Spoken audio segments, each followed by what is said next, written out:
letni klimat, Kaszuby, piękne okoliczności przyrody, a to wszystko w Kanadzie, gdzie dotarli pierwsi polscy emigranci. I o tym opowiemy w dzisiejszym przystanku Ameryka.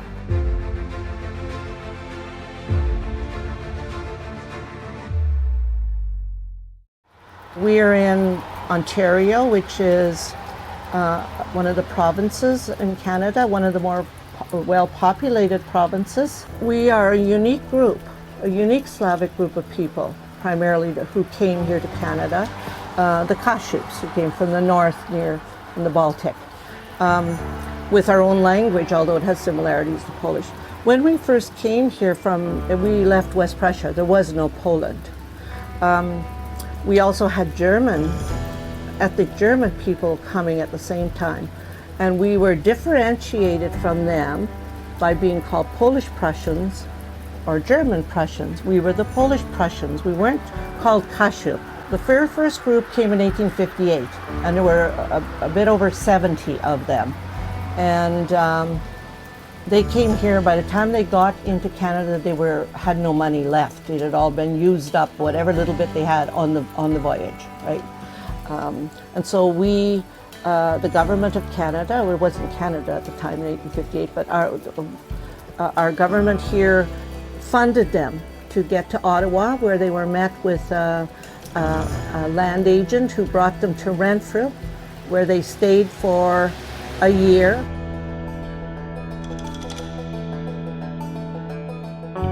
My ancestors were all immigrants from Prussia and from Galicia. They all considered themselves Polish. The Mask family were from the Kaszubian region of Poland. It was West Prussia at that time. Arrived in the early 1870s. I also have the Pinsky, Kulis, all of those are my ancestry as well on the Kaszubian. The Galician side of my family arrived in the 1880s from the south Austrian section of Poland. And they came from the Krosno area. And we're farmers because all of the Kashubian immigrants who came here were farmers, but they were mainly farm laborers. They did not have land in their home country. They came here because we offered them free land.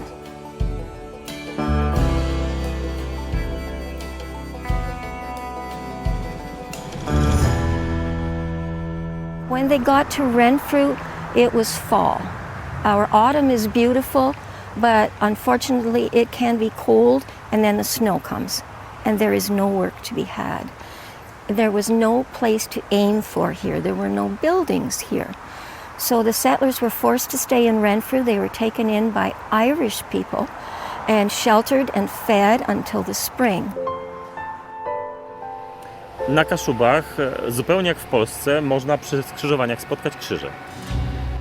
To prawda i te krzyże powstały na samym początku, kiedy Polacy się znaleźli tutaj bez kościoła, bez księża i spotykali się co niedzielę. Ci, którzy mieli jeszcze jakieś książeczki modlitewne, odmawiali pacierze, a ludzie spotykali się co niedzielę, obojętnie jaka pogoda, nawet zimą. Niektórzy musieli godzinę iść, co najmniej pieszo, żeby tu dotrzeć. No a potem już kościoły i księża, także to zostało jako pamiątka. Ale co jest miło zobaczyć, to jest to, że jeszcze dbają o te krzyże. Gdzieniegdzie są kwiaty, odnawiane są te krzyże i myślę, że to jest nawet moje pokolenie, które najbardziej dba o to, bo pamięta. Rodzina mego ojca z Galicji znalazła się tu w Kanadzie na początku XX wieku na zaproszenie Kanady, bo Kanada chciała ściągnąć dużo ludzi do pracy, zwłaszcza w zachodniej części Kanady. I tam mój dziadek pracował na kolei, jego bracia i kuzyni. No ale mój ojciec uczył się w Polsce i jak wojna wybuchła, znalazł się w lotnictwie, potem w Anglii, gdzie poznał moją mamę, która przez Syberię też dostała się do Anglii i pracowała dla lotnictwa polskiego. No i potem się przynieśli do Kanady i pobrali się tutaj. Welcome to the building we call the log shed. It was moved here piece by piece, reassembled and became this very useful space. As you can see, we multitask in this room. You're now standing in what we call our heritage store, but because we are a museum, we are surrounded by displays. The one that's over here on this wall is an homage to the railroad. That is the original sign from the train station that once stood at the stump puller that we were at earlier. Those beautiful green boxes came from a local general store. You can't see the labels on them because they're too high for us to see, but they contain bulk spices, a popular destination for any good Kaszuby cook. On this wall, behind some of our storage, is information on the earliest schoolhouse. Elsewhere on our premises, we have an original letter from a gentleman who sent a letter to the government asking for a school teacher for the children. The government responded by offering to send a Polish-speaking teacher. The gentleman responded and said, "Thank you very much, but we already speak Polish. What we want is an English-speaking teacher so our children can settle into their new country and enjoy living here, going to school, and then being employed." We're now in the heart of the museum. This is the house that was moved here several years ago and has become the most warm building that we have. The place that made everyone happy because they could turn anywhere and spy something from a loved one's kitchen of the past. We have a wood stove. It has sad irons. It has a teapot that reminds everyone that Grandma made the best tea. Also, many religious pictures because religion could not be separated from daily life.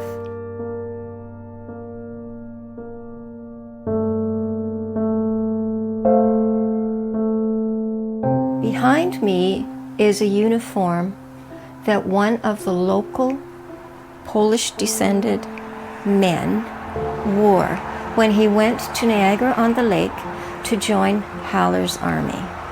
The gentleman was Mr. Paul Koulis, and he was the chef for the soldiers. On the other side of me is research that is a little more varied. Each family has the option of producing a script to read to their relatives on the day that they dedicate their stone. A copy of each of their scripts is here. The idea is that this large table and the many chairs are available to anyone who wants to sit and work on their family history.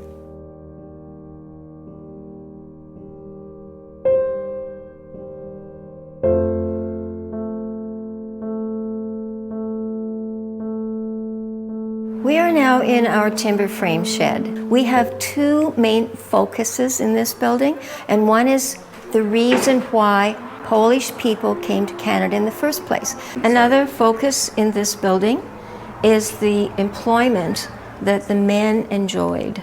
It was dangerous, but they had a lot of camaraderie. They spent a lot of time away from home, but they did make it home for holidays. On the wall, you'll see pictures of logs, the log drive. An interesting fact is all of the logs were put into the water and floated downstream.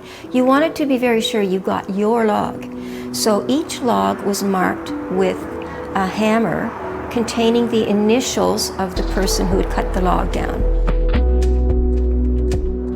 Two professional gentlemen practiced their careers in here. One was a master carpenter, the other one a very talented blacksmith. We are very happy to see the fruits of their labors and to learn a little of their history, which is documented on these walls. W okolicach Kaszub jest wiele śladów polskości. Powstała tu m.in. pierwsza polska parafia w Kanadzie. Spoczywają też na okolicznych cmentarzach pierwsi polscy emigranci.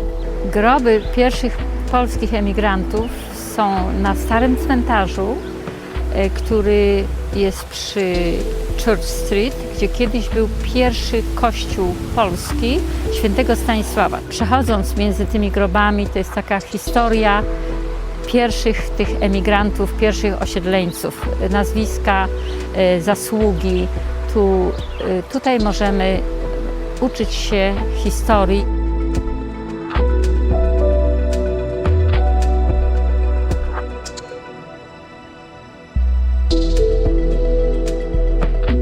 Wśród osób spoczywających na tym cmentarzu jest bardzo ważna postać księdza Rafała Grządziela. Bardzo ważna postać dla Polonii i harcerstwa. Ojciec Rafał Grządziel, żołnierz, pułkownik Wojska Polskiego, założyciel skautingu tutaj na Kaszubach. Harcerstwo jest tutaj w okolicy bardzo silne. Związek Harcerstwa Polskiego poza granicami ufundował tablicę pamięci wszystkim, którzy po latach wiernej służby najwyższym ideałom harcerskim odeszli na wieczną wartę. Przeważnie to są tutaj, jeżeli chodzi o harcerstwo, to są żołnierze z armii Andersa, to są żołnierze z Anglii. Jesteśmy w kościele, ale tutaj widać ślady polskości, ponieważ upamiętniono osoby o nazwiskach polskich z tego terenu, które zginęły w II wojnie światowej. Tutaj mamy bardzo ważną tablicę upamiętniającą obraz Matki Bożej Królowej Polski, ufundowany przez prezydenta Polski Ignacego Mościckiego.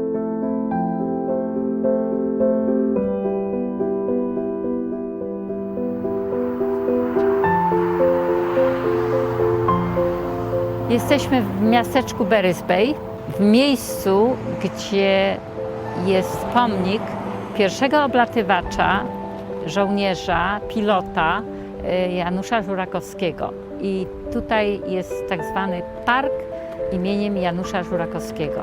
Tutaj w Bay wszyscy bardzo czcimy jego pamięć. Tu się osiedlił, jak po prostu już nie był oblatywaczem.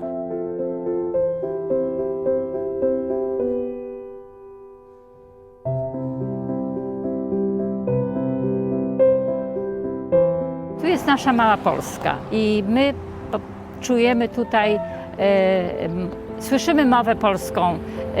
Krajobraz jest bardzo podobny do naszych Kaszub, także coraz więcej ludzi tu się osiedla, bo tu jest nasza mała Polska.